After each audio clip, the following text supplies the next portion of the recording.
Olá, pessoal, boa noite, sejam bem-vindos. Hoje a gente tem a alegria de estar conosco aqui a doutora Paula Correa. Ela que é advogada já há alguns anos e ela tem o foco no empreendedor digital. Para você que quer ter a sua empresa digital, mas se sente inseguro, tem dúvidas quanto a contratos, existem várias dúvidas que a gente vai deixar decorrer aqui do nosso podcast. E seja bem-vinda, doutora Paula. Ela hoje vai estar aqui conversando com a gente, então, sobre o empreendedor digital, não é mesmo, doutora? Isso mesmo, Raquel. Obrigada. Boa noite a todos. Quem está ao vivo no Instagram, o pessoal que depois vai assistir também no YouTube. Vai ser uma noite de muita troca. Com certeza a gente vai aprender bastante. Com certeza, sim. Doutora Paula, uma dúvida que eu tenho é, doutora Paula, por que o direito? Como foi o seu desenvolvimento? Eu gosto muito de saber se as pessoas que vêm até aqui, se elas tiveram uma base familiar tranquila, forte, estruturada, ou se teve algo corrompido, o que aconteceu na sua infância, adolescência para chegar no direito, inclusive se a infância e a adolescência teve muito a ver com essa escolha também. Poderia nos contar um pouquinho? A gente pode ficar aqui umas 3 horas comigo só falando disso. Eu adoro, por mim. Bom, eu vou começar dizendo que eu quero fazer direito, que queria fazer direito desde que eu tenho 12 anos. Os meus amigos que estão assistindo, que estudaram comigo da quinta, sexta série em diante, já sabem disso, né? Foi numa atividade escolar que a gente fez. Era uma espécie de júri simulado, uma brincadeira que a professora promoveu, se eu não estou enganada, professora de português da época, e ela dividiu a turma em 2 grupos e a gente tinha que defender uma causa, né? E aí, num desses grupos, o meu papel nem era ser advogado, eu estava ali ajudando o meu colega que era o advogado da brincadeira, só que eu peguei aquilo assim com tanto afinco que no final das contas acabou a aula, minha mãe ia sempre me buscar no final da aula na escola, a professora saiu de dentro da sala para dizer para minha mãe que essa menina tinha que ser advogada. Assim, Uau! E realmente, dali em diante, eu comecei a pesquisar, né? Na época, não conhecia muito sobre direito, sobre o que era ser advogado, o que tinha que fazer para ser advogado, enfim, né? E aí eu comecei a pesquisar e aí, desde então, eu falo para todo mundo que eu queria fazer direito. E isso ficou marcado, assim, né? Sempre, quando alguém perguntava, era a minha resposta padrão. E aí o tempo foi passando, os anos continuaram, né, na escola, e aí eu fui entendendo um pouco melhor o que era estudar para ser advogado, para, né, fazer direito, enfim.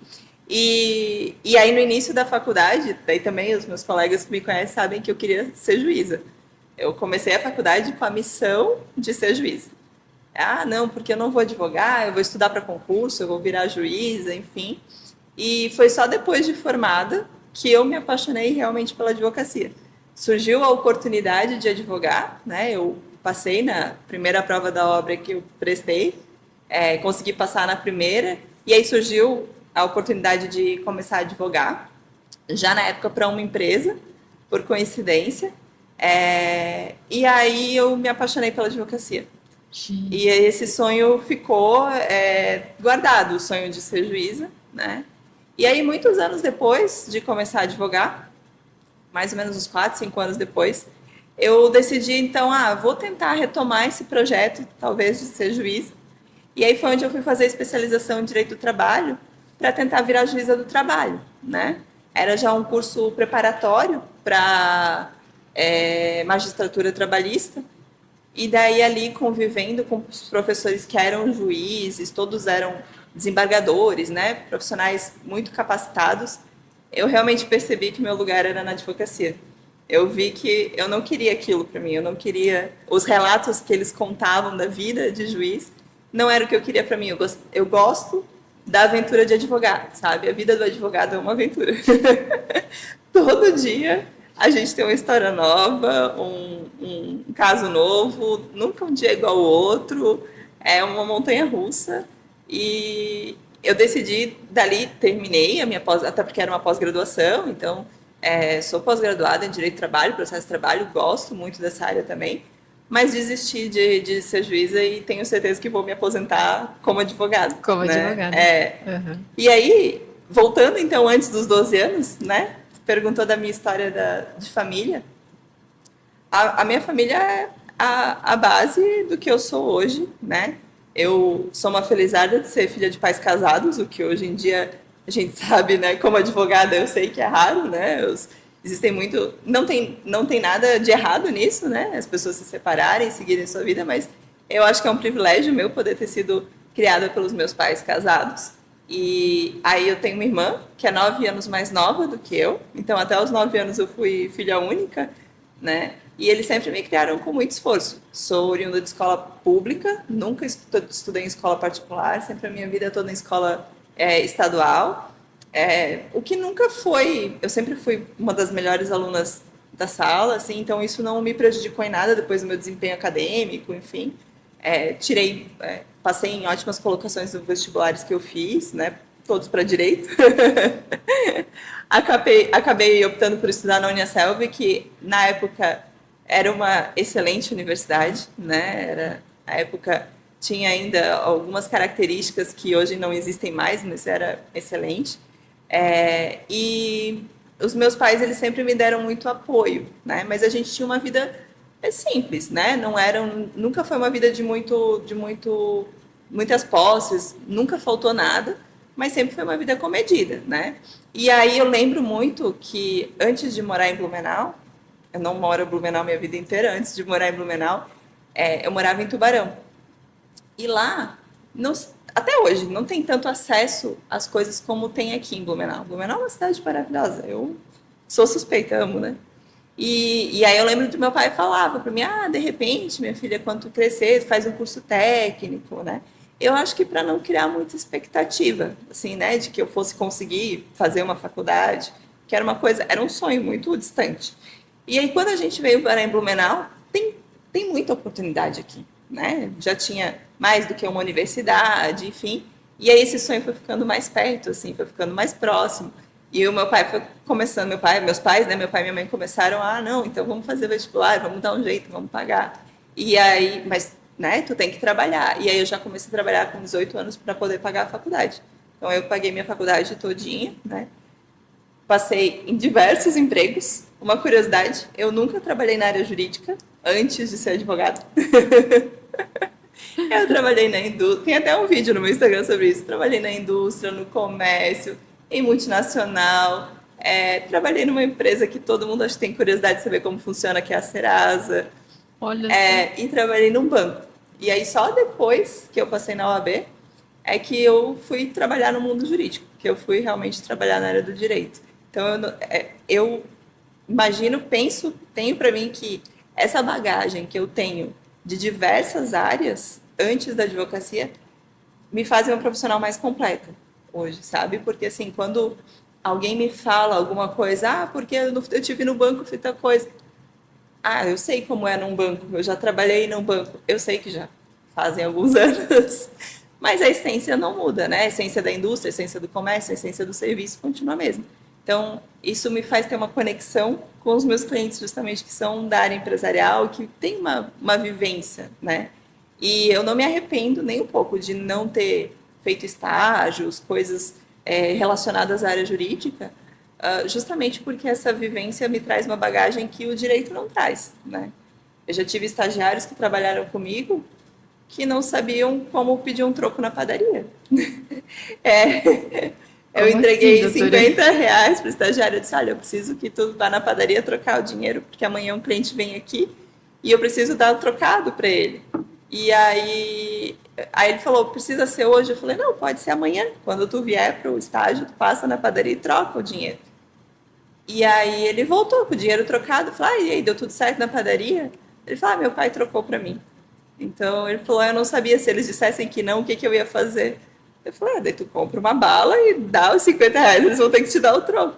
Então, esse tipo de medo e receio, né, não precisei passar, porque a minha vida é mais do que o direito, né? Então, quando tu sai do ensino médio e já vai direto para a faculdade, não tem nenhuma vivência e já vai trabalhar na área, às vezes falta um pouco do espectro amplo da vida, né? Enfim. E olha só, pessoal, que interessante, né? O que a doutora acabou de falar aqui, o estagiário que ela teve, então não conseguiu, não teve coragem de pedir um troco na padaria. Ele ficou com receio de ir lá tentar trocar o dinheiro por conta de levar um não. Não, a gente não tem o dinheiro para trocar. O que eu vou fazer então, se não tiver? Então, isso é para a gente ver, principalmente quem é mãe aí, super protetora. Eu estou falando isso assim, ó, bem para mim também, sabe? Para a gente deixar os nossos filhos também vivenciarem um pouco as experiências do dia a dia, né? Eu até me recordo que meu filho pedia algumas vezes, mãe, posso pegar o ônibus? Eu quero aprender a pegar ônibus, para não ficar dependendo só de, né? Enfim, aí eu dizia, não, ainda é muito cedo, ainda é muito cedo. E eu ia protelando essa questão dele, sabe? Então, eu acho mesmo que realmente atrapalha o desenvolvimento da pessoa. A gente tem que ter um meio termo, né, doutora? Mas tem que dar uma empurradinha também na criança, no jovem, para ele começar a seguir o caminho dele e tentar se movimentar aí por conta, né? Com certeza. Não é muito o foco da nossa conversa hoje, mas assim, eu poderia também falar aqui horas sobre as minhas experiências com a nova geração de estagiários que eu já contratei, que já passaram pelo escritório, até mesmo jovens advogados, que já trabalharam comigo, os medos, os receios que existem e que realmente hoje trazem uma pluralidade, né, visões diferentes, mas também algumas dificuldades que a gente não enfrentava um tempo atrás na contratação para certas atividades, né? Então, realmente, se eu posso deixar uma dica, talvez, para os pais que estão soltando os filhos no mercado de trabalho ou para a fase adolescente, deixar eles viverem, passarem pelas dificuldades, para aprender algumas coisas, né? Uhum. Eu acho que isso é bem importante para a gente que vai contratar essas pessoas no futuro, né? A gente quer contratar pessoas mais preparadas para essas adversidades. Certo. E até a questão da doutora ter comentado ali que pagou a faculdade com o suor do próprio trabalho, né? Eu achei, assim, bastante interessante, porque acredito que é uma dificuldade dos jovens hoje também fazer essa assimilação, tanto de estudo com o trabalho, né? Tem pessoas que conseguem ir tranquilamente nessa linha e tem outras que já não. Vou primeiro estudar e depois trabalhar, ou vice-versa, né? Vou esperar um pouco o estudo e vou só trabalhar. Não tinha essa opção, na verdade. Uhum. Assim, eu queria estudar, né? Então, se eu quisesse estudar, eu tinha que trabalhar. Eu não podia. A vontade, a decisão me fez ir trabalhar. Então, buscar oportunidades e cada vez buscando vagas um pouco melhores para ganhar um pouco mais, para poder, além da faculdade, comprar alguma coisa a mais. E não tinha essa escolha, não, eu vou primeiro estudar para depois trabalhar. Não tinha. Eu podia só trabalhar, mas só estudar, não. Meus pais não tinham como bancar. Mas que bom, né, doutora? Porque daí trouxe toda essa maturidade, consciência aí. Para hoje até também está ajudando aí alguns jovens a se desenvolverem, para aqueles que passarem por ti, né? Com certeza. Vamos supor, vamos pegar um assunto aqui, a nível de curiosidade mesmo. Pessoal, só um instantinho, por favor, a gente vai parar em 30 segundos.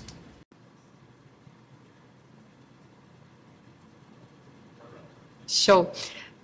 E doutora, e esse marzão azul que é a nossa internet? Nós queremos saber quem é o empreendedor digital da internet, como que ele vai se precaver, se assegurar de abrir um negócio no digital?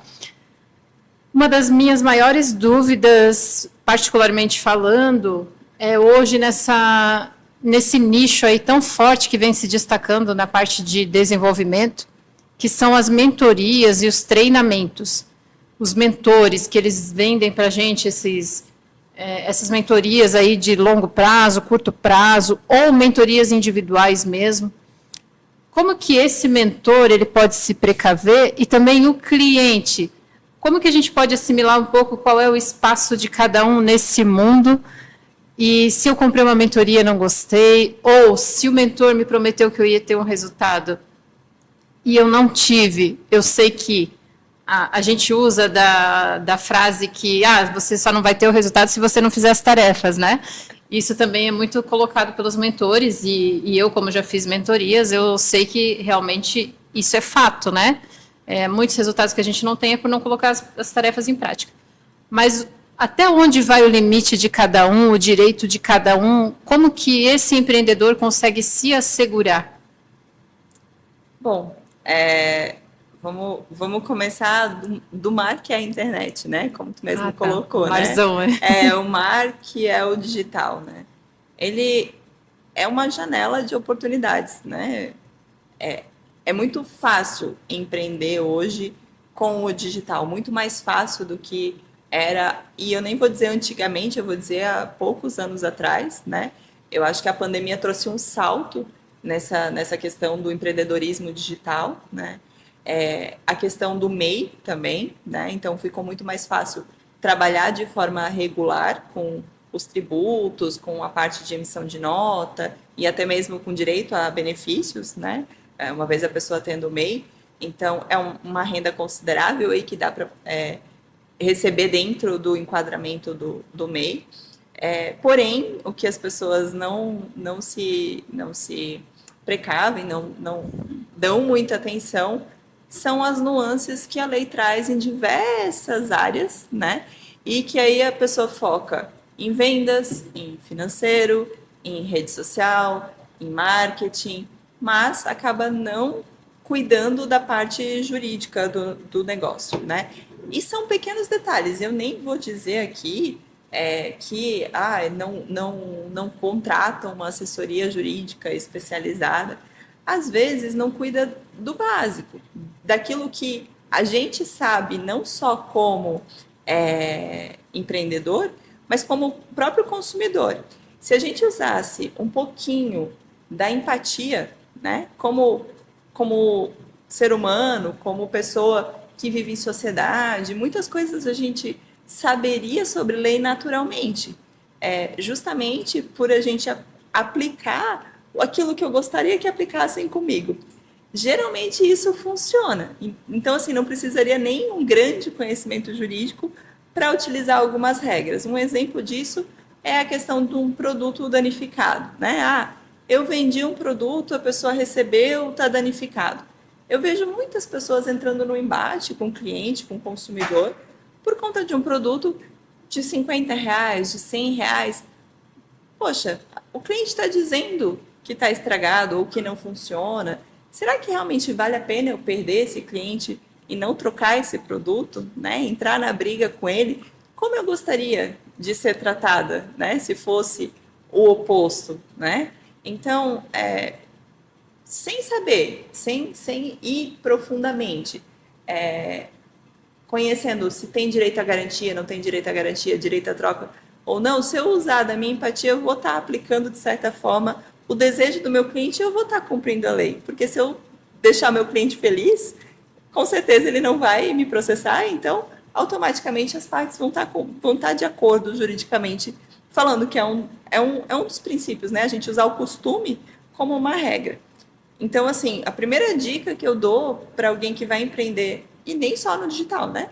Falando em qualquer área, faça com o seu cliente, ou com o seu consumidor, ou com o seu parceiro, com os seus funcionários, aquilo que você gostaria que fosse aplicado para si mesmo. Se usar esse princípio, uma boa parte dos problemas jurídicos são resolvidos, né? Mas, às vezes, vai além disso. Às vezes, algumas coisas precisam realmente de um conhecimento a mais, né? De um auxílio a mais. E aí é onde vem a falta das formalizações, né?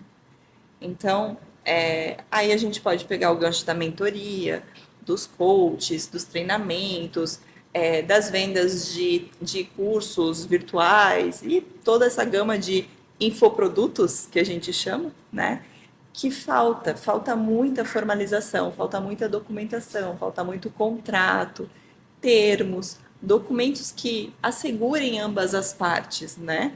E é muito engraçado que quando a gente pega um curso ou um treinamento, alguma coisa que já tem uma documentação a mais, tu percebe muitas vezes na escrita daqueles documentos, na forma como ele foi escrito, as cláusulas de que aqui já teve uma situação que a pessoa passou problema, porque assim, essa cláusula não viria aqui à toa, né? Mas isso, na verdade, já tinha que ser pensado antes, desde o dia 1 a gente já tem que pensar, né?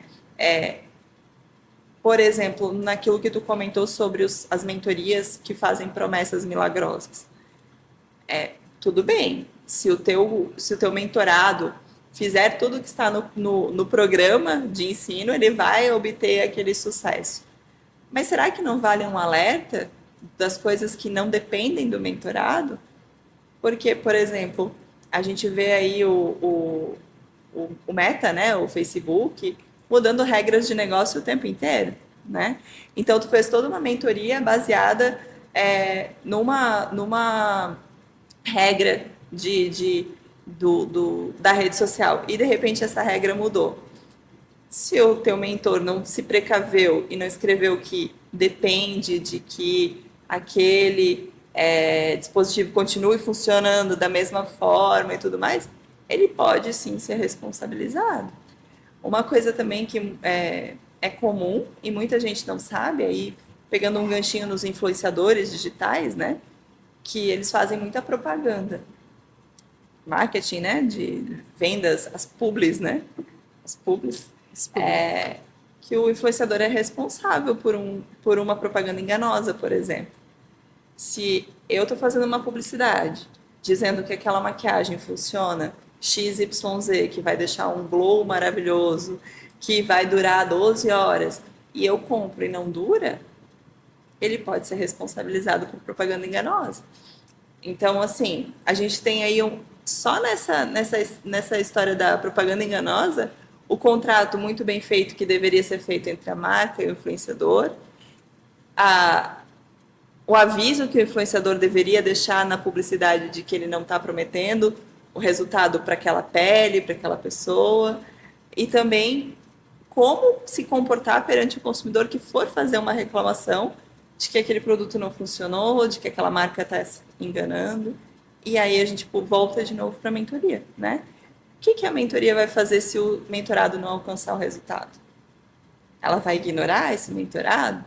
Ela vai dizer que ele não fez as coisas como deveria fazer? Ou vai segurar na mão e vai tentar apoiar para preservar a sua reputação, que é importante, né?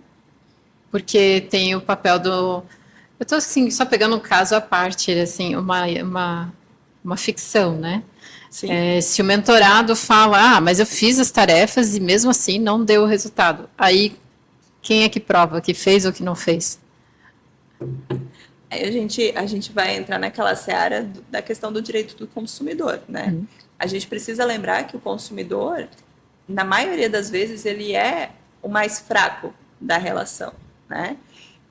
Não é uma regra, né? Eu quero deixar bem claro aqui para quem está me ouvindo, mas é uma facilidade, uma presunção, digamos assim, que a lei traz, de que o consumidor ele é hipossuficiente, ele é vulnerável, via de regra. Então, assim, se ele trouxer provas mínimas de que ele tentou, por exemplo, assistiu todas as aulas, tem lá os logs de acesso de todas as aulas, fez lá alguns anúncios no Facebook, no Meta, como indicava, imprimiu os materiais como tinha que imprimir, ou fez os vídeos como tinha que fazer, e não deu resultado, cabe aí a outra parte dizer onde que o mentorado errou, né? Então, é uma questão para os dois lados. Os dois lados têm que se preparar. E eu digo, nesse ponto eu digo que falta muita formalização dos objetivos, tanto de quem está ensinando, quanto, muitas vezes, de quem está aprendendo. Quem está aprendendo também tem que saber que tem que estar disposto a correr alguns riscos, muitas vezes, né? Porque as pessoas tendem a achar que as coisas são simples, são fáceis, e muitas vezes a propaganda vende isso. E se a propaganda vendeu que era simples, era fácil, tem que entregar algo simples e algo fácil. A gente tem que cuidar muito com o tom, né, que a gente vende, porque promessa tem que ser cumprida. A promessa vincula na oferta, né? Então, se eu estou oferecendo uma solução fácil, a solução realmente tem que ser fácil, não pode depender de outras ferramentas, por exemplo. É muito comum os cursos, você vai de 0 a 100 em 3 meses, né? Só que aí para ir de 0 a 100 em 3 meses, tu tem que ficar investindo em publicidade, tu tem que investir numa ferramenta de edição de vídeo, numa ferramenta de legendar vídeo, numa ferramenta de editar foto. E aí? Isso estava lá escrito?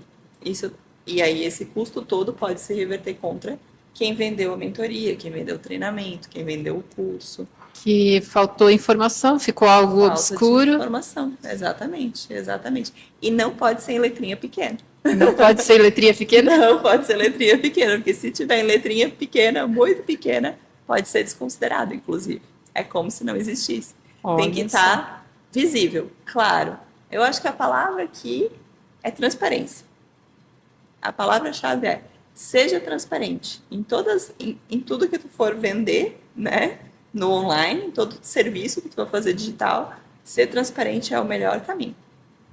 Então, seria para esse empreendedor digital, a gente poderia falar que ele precisa de uma assessoria jurídica, é o mais indicado, para estar fazendo essa formalização de venda do produto ou do serviço dele. É um dos caminhos, né? Uhum. Eu também costumo dizer que a internet está aí para o bem e para o mal, né? Então, assim, vamos usar ela a nosso favor. Se o teu negócio está começando e você já pesquisou o mercado e uma assessoria jurídica não cabe no seu bolso, o que talvez não seja verdade, porque vou aproveitar esse gancho para falar disso, assim. Existe um preconceito de uma camada muito grande da população, e principalmente dos pequenos empreendedores, dos pequenos empresários, de que advogado não é para mim, de que advogado é uma coisa inalcançável, é de grandes corporações, de grandes empresas, e não necessariamente. Tem público para todo advogado tem seu público, e todo público tem o seu perfil de advogado, né? Então, antes de tu excluir a necessidade de contratar um advogado, meu conselho é pesquise, né? Às vezes é mais acessível do que você pensa. Às vezes pode ser que para aquele teu momento financeiro não, né? E eu sempre costumo dizer assim, o que é caro, né? É caro, e aqui, gente, falando bem em números hipotéticos, né? Mas é caro pagar R$500 num contrato ou 5 mil numa ação de danos morais e direito do consumidor, né? Alguém que estiver participando aí da live pode responder essa? Ou trabalhista, né? É mais barato pagar uma consulta ou uma ação trabalhista de R$10.000? Quantos meses de advogado talvez você pagaria com R$10.000? Sendo que isso pode vir numa trabalhista, né? Então, esse é o primeiro... Eu queria desmistificar isso, assim. Queria dizer que não deixe de buscar suporte do profissional adequado. Mas, trazendo aqui daí para a realidade de que não é a realidade de todo mundo, vamos usar a internet a nosso favor. Já existem muitos modelos, né? Eu não sou hipócrita aqui em dizer que só um advogado pode fazer um contrato. Não, gente. É o ideal, sim, é o ideal que seja um profissional qualificado, capacitado, mas se não é o teu momento ainda, não deixa o teu negócio morrer porque tu não quis pegar um modelo pronto. Talvez esse seja o começo. Começa com o modelo pronto, começa com aquilo que a internet te oferece, começa com aquilo que está ao teu alcance, mas não deixa de formalizar. Assim, a minha missão, né, é passar a palavra de que é importante você ser certinho desde o começo, dentro daquilo que você pode, né? Então, se você já pesquisou e viu que o advogado não cabe no seu bolso, faça aquilo que está ao seu alcance. Entre no Google, inteligência artificial está aí, né? Está ajudando muita gente. Pede para criar um termo, um contrato, um documento e formalize de alguma forma. Comece a documentar as situações. Uma coisa também bem interessante que eu queria colocar é o WhatsApp, que é a nossa ferramenta do momento, né? Ele serve de prova, sim, gente. Serve de prova para muita coisa, para praticamente tudo. Uau. Então, não tenham medo de formalizar as coisas no WhatsApp, né? Alguns clientes eu falo, tá, mas tu tem prova disso? Ah, mas é que eu estava lá pessoalmente na casa. Aí eu falei, tá, beleza. Quando tu saiu lá da casa do cliente, manda um WhatsApp para ele, olha, conforme a gente combinou agora na nossa reunião, pode ser assim, tu tá de acordo? Aí o cara vai dar o joinha, pronto. Tu já tem um contratinho feito, um joinha no WhatsApp. Dependendo do valor dessa negociação, o contrato virtual, ele é válido. Até uma quantidade de salários mínimos, esse contrato verbal, né, ou contrato de WhatsApp, ele é tão válido quanto qualquer outro. Então, tem o joinha, vocês combinaram, tem validade, a gente já pode ir lá para a justiça executar. Agora, vamos pensar se isso fica só no campo das ideias. Se isso fica só na tua palavra, na minha palavra. Como é que a gente vai cobrar isso depois? E o WhatsApp tá aí, é tão fácil. Eu nem vou falar do e-mail, porque eu sei que muita gente já nem usa mais e-mail, né? Infelizmente. Alguém ainda usa e-mail aí? Eu uso ainda. A gente costuma falar assim, da minha idade, pelo menos, né? De que e-mail é para coisa muito importante, né? Tipo assim, parece que só tem coisa que a gente só pode resolver por e-mail. Por e-mail. Mas ele dá o WhatsApp é para coisa um pouco menos importante. Menos informal, assim, digamos, isso. Né? O e-mail dá uma conotação um pouquinho tá formalizado. Isso, exatamente. Mas tudo bem, o WhatsApp e o e-mail estão pau a pau ali de meios de prova para a gente conseguir defender você da sociedade, das regras da sociedade, e muitas vezes beneficiar numa coisa que você achava que não tinha razão e tem, ou o contrário, né? Que às vezes eu costumo colocar os meus clientes no lugar deles, né? Às vezes o cliente acha que tem razão, mas ele não tem. Então vamos tentar resolver da melhor forma possível. Isso é uma outra coisa, assim. Eu gosto de pacificar, né? Acho que isso é importante. Então, nem sempre ir para a guerra, judicializar é a solução. O que também não é o perfil de todos os advogados, né, doutora? Não. Eu sei que não. Eu sei que não. Mas, doutora, e assim, o que fica muito claro aqui para a gente é traga clareza no serviço que você está prestando e no produto que você está vendendo e formalize isso. E a dica, se eu puder te dar uma dica faça um orçamento. O orçamento não custa nada, né, doutora? Eu acho que a gente tem que se munir de informações, inclusive financeiras, né? Muitas vezes, já aconteceu comigo mesmo, né? Quando eu comecei a advogar, comecei lá fazendo listinha de cliente no Word, né? Aí a gente evolui um pouquinho e passa para o Excel, né? Aí a gente começa a botar os dados do cliente no Excel. Aí 2, 3 anos depois de começar a advogar, eu fui pesquisar quanto custava um software para organizar. E, gente, eu vi que não era tão caro assim, que era factível. E eu estou com o mesmo software já há muitos anos, né?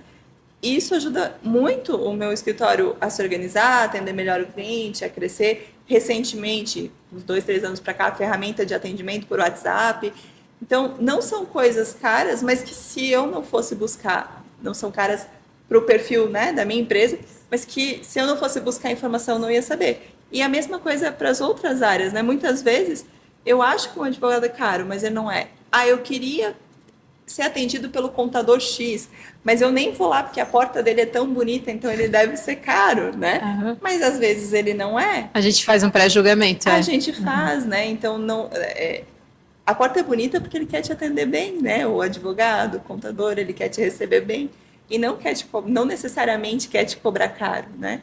Então, a dica, né? Falando da dica se muna de informações e uma delas é orçar, e isso faz parte, na verdade, aí aqui eu vou entrar numa área que não é muito a minha área, mas é do plano de negócios, né? Muitas pessoas querem montar uma empresa e começam com o básico, sendo um empreendedor, com o MEI e tal, mas elas não montam um plano de negócio, então elas não sabem os custos que estão envolvidos a longo prazo. Tu começa com o que tu tem, não desiste de empreender porque tu vai montar o teu plano de negócio e ver que tu vai precisar de 100 mil. Mas se tu tem 1.000 e dá para começar com 1.000, começa, mas é importante tu saber essa evolução para ti já ir te preparando, né? Porque quanto mais tu cresce, mais necessidade tu vai ter de alguns profissionais. O advogado é às vezes alguém para o marketing, alguém para vendas. E aí, quanto mais tu se cercar desses profissionais o quanto antes, melhor, né? Então, tem que se preparar. Para empreender, as pessoas acham que é ir lá, abrir uma conta no Instagram, começar a postar vídeo e vender. E não é assim, doutora? Não é assim. Eu achei que era. Não, tem que se dedicar. Achei que já era. Tem que abrir um podcast, tem que ter convidado, tem que estar aqui toda quinta-feira, tem que ter constância em todas as coisas, né? Não só em conteúdo. Se fala muito hoje sobre, tem que ter constância de conteúdo, porque se tu não postar todos os dias stories, tu não postar vídeo no feed, beleza, é uma das técnicas, mas é em todas as áreas, tu tem que ter constância em como tu trata os teus colaboradores, em como tu trata os teus consumidores, nos contratos. Eu mesmo já atendi clientes que me pagaram para fazer um contrato. Agora eu vou formalizar tudo. Fazem 2, 3 contratos. No próximo cliente já estão lá só combinando de boca e já começou a trabalhar. Cadê a constância? Né? A constância tem que ser com tudo, não a organização. A organização.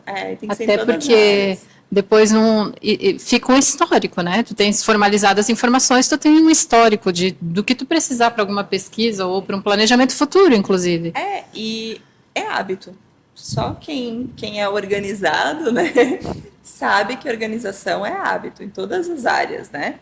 E aí, eu não sei vocês, mas eu costumo perceber. Às vezes eu contrato um profissional, sei lá, um jardineiro, um pintor ou um profissional de marketing, e se ele me atende todo bagunçado, já fica, bom, como é que vai ser o serviço dele se não tem um contrato, se não tem um canal de contato oficial que é misturado pessoal com profissional, às vezes é a mulher dele que me atende, às vezes é ele. Como que vai ser esse serviço, né? Então, profissionalismo, tudo isso perpassa por tu crescer o teu sonho de empreender, né? Porque senão, a verdade é que tu vai ter para sempre um autoemprego, né? Que o empreender é meio que isso, é um autoemprego. Para te sair desse autoemprego ou para te conseguir ter mais estabilidade, tu precisa se cercar de organização, de ferramentas. O jurídico é uma delas. Só para vocês terem uma ideia, uma das minhas preocupações que começaram a tirar minha paz tudo bem, eu vou convidar toda semana uma pessoa para vir no podcast. Mas e os direitos de imagem? Como é que fica? Precisa assinar alguma coisa? Posso postar no YouTube? Posso postar no TikTok, no Instagram? Então, eu quis me respaldar também dessa forma e procurei, então, a assessoria da doutora Paula, e aí ela me deu todos os caminhos que a gente poderia estar aí formalizando de uma certa forma isso, para eu ter já um respaldo jurídico, me sentir mais segura também e deixar o meu convidado mais seguro também. Então, são essas coisas, são os detalhes, né, doutora, que vão fazer a diferença daquilo que a gente quer construir. Exatamente. E assim, a gente não pode esquecer que nem sempre é complexo, né? Quando a gente fala assim, tem que organizar, tem que ser... Não precisa ser complexo. A autorização que a gente preparou aqui é uma coisa, 5 minutos, 2 minutos, para aqui, preenche, assina e vamos sentar para fazer o podcast. Não precisa ser complexo. As pessoas também tendem a achar que organização jurídica é complexo, né? É difícil. Mas não necessariamente. Vai aumentando a complexidade conforme o teu negócio vai se estruturando. Mas assim como o teu negócio é simples, a organização também é simples. E aí a organização do jurídico é simples, da contabilidade é simples, e vai aumentando a complexidade conforme tu vai se estruturando e crescendo. E vira um ecossistema ali, né? Uma rede de apoio, na verdade, porque a gente nunca cresce sozinho, né? Exatamente. E aí é nesse não cresce sozinho que as pessoas acabam esquecendo do jurídico, e quando esquece do jurídico, um ato só pode ser o fim do negócio, né? Que a gente falou antes. Uma ação só de alguém, por exemplo, que não queria que a imagem fosse vinculada aqui, poderia te trazer um prejuízo que inviabilizasse o podcast no futuro. E assim é para vários tipos de negócios, mas o digital é um dos mais impactados por isso, porque as pessoas ainda trabalham muito na informalidade, né? Ainda trabalham muito na informalidade. Quer ver uma informação que muita gente não sabe, e que é bem comum, mas muita gente ainda não sabe, que tudo que é adquirido de forma virtual, seja por telefone, internet, fora do estabelecimento, tem 7 dias de arrependimento. Então, para aquela mentoria que tu comprou assim na empolgação, sabe, assim, passou lá na tua timeline do Instagram, meu Deus, agora sim eu vou ficar rica em 7 dias. E aí eles botam lá, às vezes assim, cancelamento grátis em 7 dias. Na verdade, eles estão só cumprindo a lei. A própria lei fala que tu tem 7 dias para se arrepender. Por quê? Porque tu não está comprando num estabelecimento. Eu não estou indo lá na loja do mentor, falando com ele, tirando minhas dúvidas e comprando. Eu estou vendo um anúncio ali e estou comprando. Então, se a empolgação passar, baixou a adrenalina 2 dias depois, tu viu, leu as letras pequenas que tu não tinha lido na empolgação, tu pode cancelar. E não, vocês não têm ideia de quantos empreendedores me procuram para dizer, mas doutora, ela já pagou tudo, como é que agora eu tenho que devolver o dinheiro? Eu falo, mas tu vendeu como? Ah, ela me mandou o que queria no WhatsApp, eu mandei o Pix, ela fez o Pix, mas agora ela não quer mais. Eu falei, devolve. É triste, mas devolve. Triste, a venda tá feita só depois de 7 dias, pelo menos, né? Então, assim, e isso pode ser mais. Acontece muito com curso online, eu vejo, garantia de devolução do seu dinheiro em 15 dias. Se a pessoa tá dando 15 dias... Aí é por conta dela. É por conta dela. Por lei, é 7. Mas também, assim, vincula, né? Ela deu 15, ela tem que cumprir 15. Ela prometeu 15. Então, ela tem que cancelar em até 15 dias. Não pode voltar atrás, né? Mas isso é uma coisa que causa muito problema. Porque o infoproduto é uma coisa que tem a característica de não ser no estabelecimento, né? Quem vende no digital não tem uma loja, né? Não existe um estabelecimento. É o mundo virtual. Então, automaticamente, tudo que se compra ali, tu tem 7 dias para se arrepender. E aí, o empreendedor está preparado para vender muito uma semana e na outra ter que devolver para todo mundo? Porque as pessoas desistiram? Tudo isso não houve clareza da informação, da postagem, né? Exatamente. Então, assim, isso é uma coisa que eu costumo falar muito. No digital, isso é real, assim.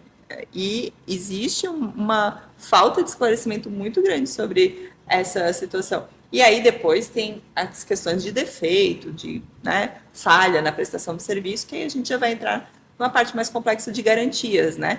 Que aí talvez a gente entre naquela questão da garantia do resultado da mentoria, né? Eu te garanto o resultado.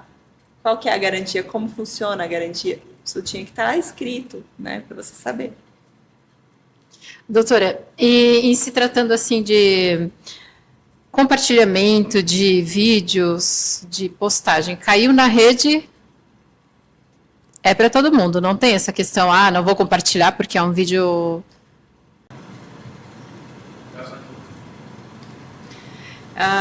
eu te sigo no Instagram, no teu perfil particular, e aí tu faz uma postagem que eu achei divertida, mas tem um familiar teu ali junto, eu posso estar compartilhando isso, não posso... Até que ponto? Eu estou pegando esse exemplo porque me surgiu uma dúvida. Uma vez fizeram um perfil falso do meu filho no colégio, um amiguinho do colégio. E aí a gente ficou sabendo, a gente conversou com a diretora, né? E aí a diretora já conversou com o pai e o pai ficou apavorado que a filha dele tinha feito aquilo. Mas eu nem sabia que isso poderia gerar um processo, algo nesse sentido. E também, jamais, eu só queria que tirasse o perfil, né? Então, até que ponto isso é o espaço de cada um, assim? A gente precisa cuidar com o que é público e com o que é privado, né? Tá. Então, vamos pegar o exemplo do Instagram. Se a informação está no Instagram privado, né, ele não é aberto ao público, ele é privado, mas eu admiti algumas pessoas ali para ter acesso a essa informação. Se alguma informação sair desse Instagram, for compartilhada, e principalmente se ela for compartilhada de uma forma jocosa, de uma forma que vai prejudicar a imagem, pode sim gerar um problema. Agora, se a gente está falando de um perfil público, é público. Eu estou abrindo as portas e deixando que as pessoas acessem o conteúdo, e aí eu não tenho muito controle sobre isso. É claro que não é uma terra sem lei, né? Eu não posso utilizar indevidamente da imagem de outra pessoa para fazer um perfil falso. Isso tudo são questões que geram indenização. Mas quer ver um exemplo que eu aposto aqui que todo mundo vai ficar um pouco surpreso? Os grupos de WhatsApp. Não pode, gente, compartilhar print de grupo. Compartilhar print de grupo pode gerar indenização por dano moral, se você compartilhar o print com pessoas para fora do grupo. Isso é muito comum em condomínio. É muito comum. Tem o grupo do condomínio E aí começam a bater boca lá no grupo do condomínio, só que a pessoa que estão batendo boca não tá lá no grupo. Aí alguém vai lá, tira o print e manda para a pessoa. Ai, ai, ai. Isso dá dano moral, é violação, é considerado uma violação do direito de privacidade das pessoas daquele grupo. Tu acha que tu tá num grupo onde tu é seguro para falar aquela informação, para falar aquilo que tu tá falando. Tu tá seguro com aquelas pessoas. Só que aquela informação sai daquela segurança e vai parar em outro lugar. É quase certo que dá dano moral. Eu tenho certeza que tem alguém aqui assistindo, que vai assistir depois do YouTube, que vai pensar, meu Deus, aquele print que eu mandei para minha amiga. Ô, doutora, isso pode acontecer muito com os adolescentes, né, com os jovens. O que acontece nos colégios? Os grupos de uma sala de aula, por exemplo. Então, os coleguinhas estão lá no grupo, aí eu vou chamar a minha amiguinha no privado e vou começar a falar do meu amigo lá e vou mandar o print para esse meu amigo me falou alguma particularidade dele. Ah, eu gosto da fulana. Aí eu pego esse print dele falando para mim que ele gosta da fulana e eu vou lá e mando para fulana. Olha aqui, ó. O Joãozinho falou que gosta de você. A única questão que quando a gente fala de menor de idade, né, os pais, eles precisam monitorar, porque aí a responsabilidade vai cair sobre os pais, porque o menor não responde, né, até os 16 anos não tem nenhuma responsabilidade, nem civil, nem penal, né, nem criminal, e dos 16 aos 18 essa responsabilidade é relativa, né, então, dependendo do teor, dependendo da gravidade desse compartilhamento do resultado disso, e acho que é por isso que o pai da menina ficou desesperado com o perfil falso do teu filho, o pai é responsável, né? Ele pode ser responsabilizado porque ele não cumpriu o dever dele de pai, né? De monitorar, de guardar, de verificar e acompanhar o que o filho está fazendo. Mais ou menos a mesma história do filho que rouba a chave do carro do pai quando é menor de idade, sem a carteira de motorista, e sai na rua para andar. Se esse filho causar um acidente, é o pai que vai responder, né?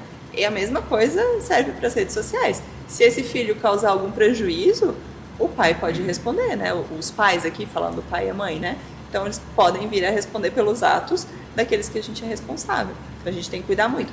E aí, pegando um gancho nisso que tu tá falando, me veio a questão do funcionário, né? É bem comum, empresas que são pequenas, tem 1, 2 funcionários, que a rede social fica lá aberta para o funcionário postar, né, para o funcionário utilizar, e todo mundo usa a mesma senha e compartilha o mesmo. E se o funcionário postar alguma coisa que tu não queria? É a tua senha que está ali. É a tua senha que tu cedeu para alguém. Foi você que passou a senha. Tu não vai ter como provar que a responsabilidade é do teu funcionário. Então, muito cuidado, né, com quem você compartilha o acesso das suas redes sociais, né? É muito comum, gente. O WhatsApp libera, né, para poder facilitar a vida, e aí as informações começam a vazar e tu não sabe nem por onde foi. Né? Doutora, agora até me veio um gancho dessa situação. Se eu estou numa empresa e eu tenho acesso a informações ali da empresa, banco de dados, por exemplo, de clientes da empresa. Aí eu vou lá e vou abrir um negócio para mim que é muito parecido com a empresa que eu trabalhava, no mesmo nicho, digamos assim. E aí eu pego o meu HD externo e pego essas informações para mim e levo embora. A gente tem 2 implicações aí. Tem várias, né? Vou resumir em 2 principais. Infração LGPD, que é a Lei Geral de Proteção de Dados, ou até mesmo concorrência desleal, né? Violação, às vezes, do dever de confidencialidade, que muitas vezes o funcionário assina um documento quando entra na empresa de que todas as informações que ele receber ali para exercer aquela função são confidenciais. Então, ele não poderia sequer ter levado com ele, né? É muito provável que a empresa que essa pessoa trabalhava não tenha liberado esse acesso desse banco de dados, né? 99% de certeza que não. Tá. E se esses dados que foram levados são de pessoas físicas, eles são protegidos pela LGPD.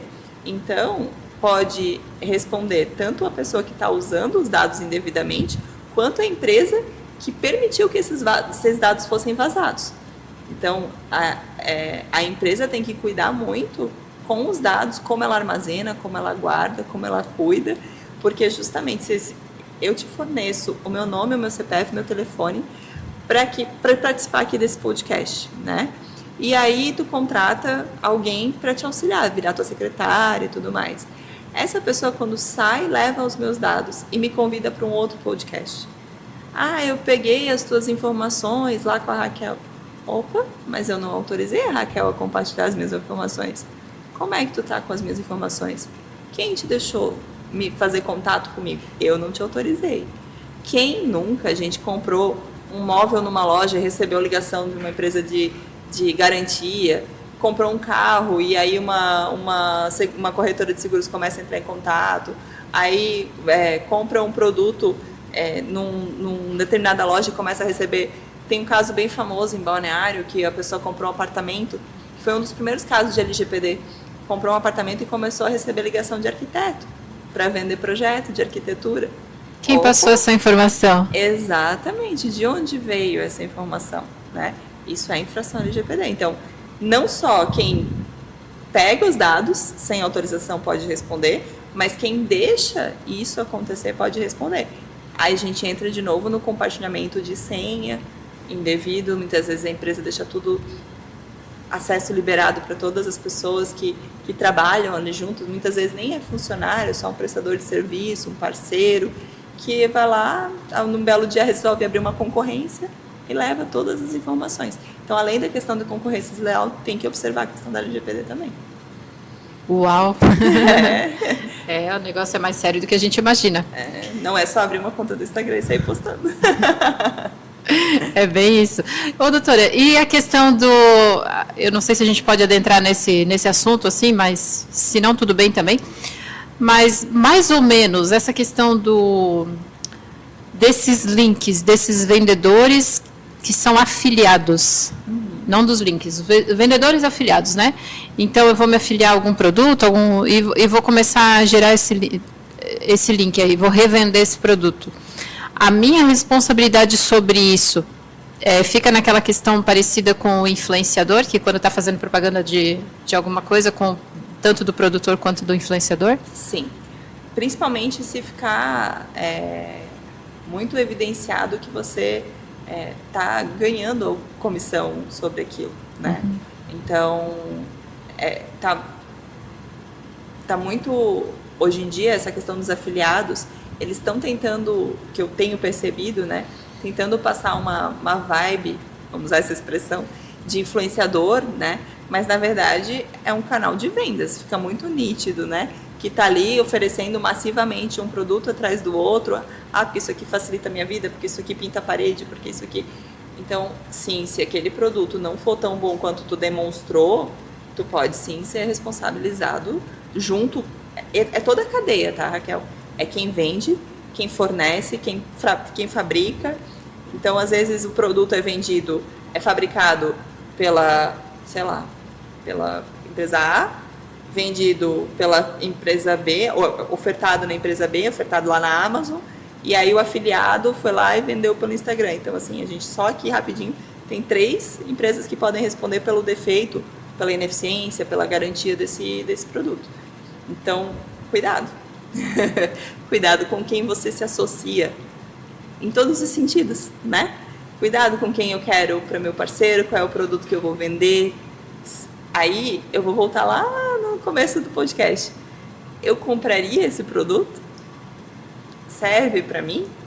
Se alguém tivesse me oferecendo, seria útil para mim? Né? Aí a gente volta. Se eu usar da empatia, talvez eu já resolva a questão. Por que eu vou oferecer um produto que eu sei que não vai funcionar? Ou que eu nem testei? Porque muitos desses perfis sequer vivenciaram aquele produto. Pegam vídeos prontos da internet ou experiências, se for no caso da venda de um curso, né, na venda de um treinamento, pegam experiências de outros como se fossem suas, divulgam e nem sequer fez o curso, nem sequer fez o treinamento, nem sequer testou o produto. Eu compraria uma coisa que eu não testei, que eu não sei que a pessoa testou? Eu acho que se a gente usar um pouquinho da empatia, a gente resolve bastante dos problemas, né? Então, sim, respondendo bem objetivamente a tua pergunta, pode responder sim. E eu tenho mais uma dúvida também relacionada, né? Nessa questão de... eu quero fazer propaganda de um produto, não estou vendendo ele, mas eu quero falar desse produto, dos benefícios que ele me faz. Eu posso livremente estar falando sobre isso e quem quiser usar, que use. Eu não estou dizendo usem esse produto, mas eu estou mostrando que eu uso e que eu gosto. Aí, se alguém se identifica sobre isso, não existe nenhuma... Pode, tanto que é assim que a maioria dos marketings de influência inicia, né? Sim. As pessoas começam a divulgar, a oferecer e demonstrar que o produto funciona, é bom, né? E aí acaba dando certo e aí a pessoa começa a receber para fazer esse tipo de marketing, esse tipo de propaganda. E não tem problema nenhum, principalmente se tu tá deixando muito claro que para ti funciona, para ti é uma coisa legal, faz bem, né? Tentar não fazer generalizar, né?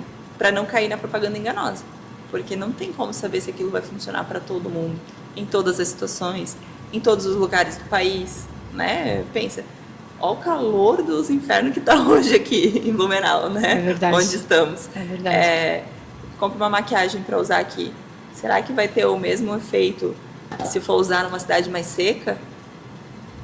Ou que não faz tanto calor? Então, e porque é a base perfeita? Porque é um limpador perfeito, olha, não deixa nada melado, não deixa úmido. Mas isso aqui e lá, ou lá e aqui, né? Então, cuidado com a propaganda enganosa. Esse é o principal ponto. Mas geralmente quem faz voluntariamente as propagandas tem mais até esse cuidado do que quem está recebendo. Porque quem está recebendo quer vender, né? Então acaba tentando persuadir mais as pessoas, mesmo às vezes falando coisas que nem sabe se é verdadeiro ou não. É verdade isso. Às vezes eu falo até pro meu filho, mãe, posso levar meu amigo em tal situação? Aí eu digo, nessa não dá, porque... mas por que, mãe? Porque você é minha responsabilidade e o teu amigo é o dobro. É no mínimo o dobro da responsabilidade que eu estou tirando de casa, né? Exatamente. O princípio é o mesmo. Princípio é o mesmo. Se você vai assumir aquela situação, você vai ser responsável por ela. Então, cuidado com aquilo que você assume de responsabilidade. Né?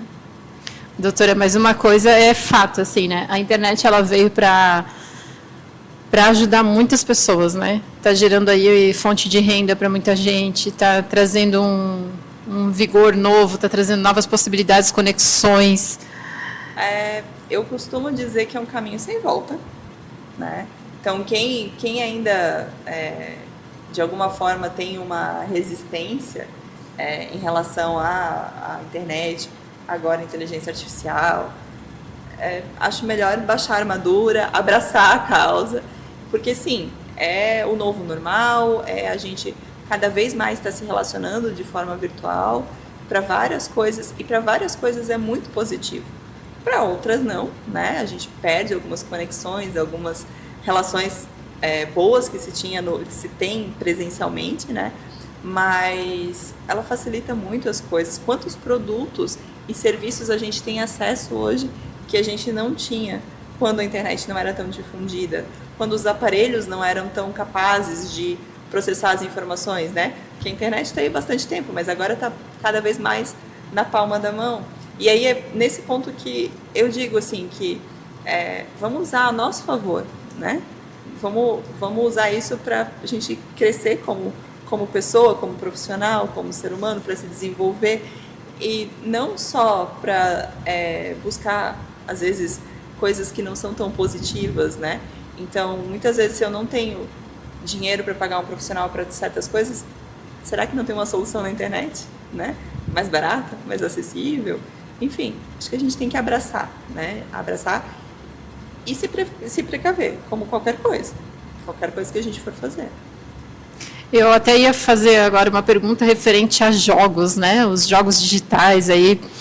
E nessa questão uma curiosidade mesmo, o jogo do tigrinho, esses jogos aí que tem pego alguns adultos aí de cobaia, e eles acabam ficando, eu até conheci algumas pessoas que jogam esses jogos, né? E dizem, enfim, mas só por curiosidade, como que funciona isso dentro do direito?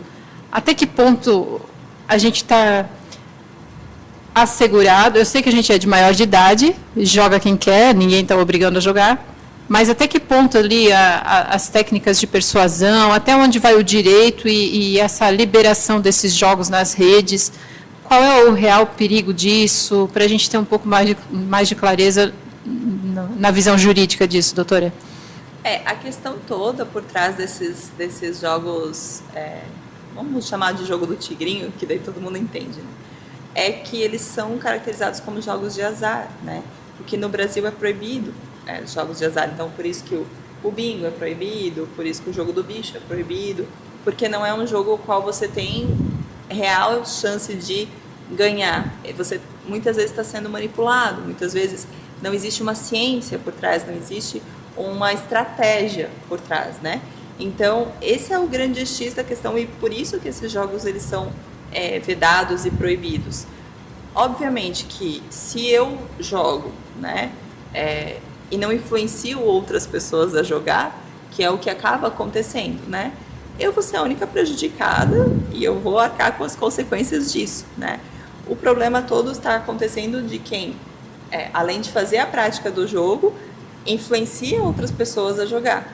E daí, nesse ponto, a gente entra na propaganda enganosa. Porque aí eu estou oferecendo uma oportunidade de ganhar dinheiro de uma coisa que é ilícita, né? É como se eu estivesse oferecendo o jogo do bicho. Vocês veem alguém oferecendo o jogo do bicho assim, de portas abertas? A gente sabe que existe, né? Mas não é amplamente divulgado como tem sido esses joguinhos de celular. Então, se você quer usar e se prejudicar, ok, né? Mas você não pode influenciar outras pessoas e ainda mais monetizar em cima disso, ganhar dinheiro em cima disso, que é o que acontece. Essas plataformas oferecem dinheiro para quem consegue angariar pessoas, é quase uma pirâmide aí, né? Então, quanto mais pessoas tu vai oferecendo, tu vai ganhando dinheiro, e quanto mais tu joga, mais tu ganha dinheiro. Então, acaba virando uma rede que não é segura, porque não é uma ferramenta regulamentada, né? Mas eu até acho interessante, porque daí, se no Brasil é proibido, mas a plataforma entra no Brasil, digamos assim, os brasileiros têm acesso fácil a essa plataforma. Muitas delas têm sido derrubadas, né? Sempre que é possível, né? O problema é que a internet é muito mais complexa do que a gente consegue muitas vezes entender, né? Uhum. Tem a questão dos servidores, que muitas vezes não estão localizados no Brasil, estão localizados fora. Pela lei do Marco Civil da internet, deveria ter um representante no país, todas as empresas deveriam ter um representante no país para que pudesse receber as comunicações, intimações, enfim, mas nem todas essas empresas têm, e a gente tem que reconhecer que, assim, a internet é muito grande para que os países consigam ter um controle sobre todas as coisas que acontecem. E é engraçado, né, que para cada coisa ruim, boa que aparecem 10 ruins, né? Então, assim, a gente não vem se combater esse tipo de situação. É só a gente ver a pirataria, né? Os produtos falsificados. Todo mundo sabe que não pode, todo mundo sabe que é proibido, todo mundo sabe que a Receita Federal vai lá pegar. Mas se a gente for aí nas lojas, tá cheia de produto falsificado, as pessoas continuam comprando, continuam tendo gente vendendo. E a mesma coisa é a internet. Sempre que possível, é derrubada, é tirado do ar, mas a ferramenta sempre vai dar um jeito de se colocar no ar de novo, seja por servidor externo, seja de formas ilícitas, mas ela não vai perder a rentabilidade, né? Assim como os falsificadores de produtos, por exemplo.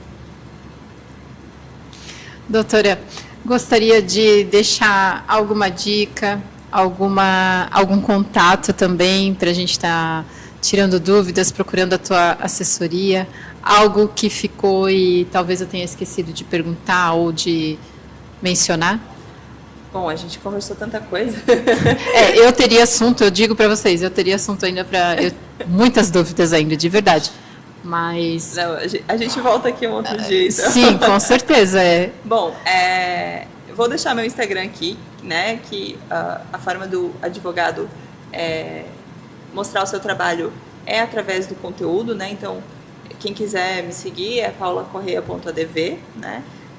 Estou sempre postando conteúdo, deixando caixinhas de pergunta aberta. e com as portas abertas do meu escritório, do meu Instagram, para atender quem precisar. E o que eu posso resumir a nossa conversa aqui, né, é que a gente, vamos trazer isso para os empreendedores, né, que eu acho que esse é o foco aqui, que os empreendedores possam agir com mais empatia, mais transparência e com mais informação. Eu acho que se juntar esses três pontos, com certeza o teu negócio vai dar certo. Vai conseguir expandir ou pelo menos atender as tuas necessidades, tu vai ter uma estabilidade, seja financeira, seja de clientela, seja de empregados, muitas vezes a rotatividade é um problema, né? Então, sejam mais empáticos, sejam transparentes e busquem informação, né? Não use a internet só para abrir o seu negócio, mas sim para se precaver das situações que possam acontecer. Porque a educação, ela traz o benefício da formalização, e quando a gente tem essa clareza, essa formalização, aí tudo fica bem melhor e menos suscetível a processos, a chegar num ponto onde a maioria das pessoas não quer chegar, né? Exatamente. Se organize, se informe, que com certeza tudo vai muito longe. Pessoal, a gente quer agradecer a presença de todos, a participação. Se nós deixamos de responder alguma coisa, por gentileza, podem procurar a doutora no direct. Pode ser, doutora? Pode procurar a Raquel também, ela me repassa a pergunta. Claro, com certeza. E, doutora, eu quero muito agradecer a tua presença aqui, ter dado um tempinho aí, um espaço na tua agenda, ter vindo até aqui conosco, né? E fica o convite, então, já para um próximo podcast daqui a alguns meses, ainda nesse ano. Pode ser? Com certeza, eu que agradeço. Eu falo muito, eu adoro falar, então já considero aceite o convite, a gente volta aqui com certeza. E obrigada pela oportunidade de poder falar um pouco mais com quem assistiu ao vivo e quem vai assistir depois no YouTube também, e que eu possa ter passado um pouquinho de informação e disseminado a sementinha para as outras pessoas. Muito obrigada pela oportunidade. Obrigada, doutora. Obrigada, pessoal do Instagram. Obrigada por ter participado da live.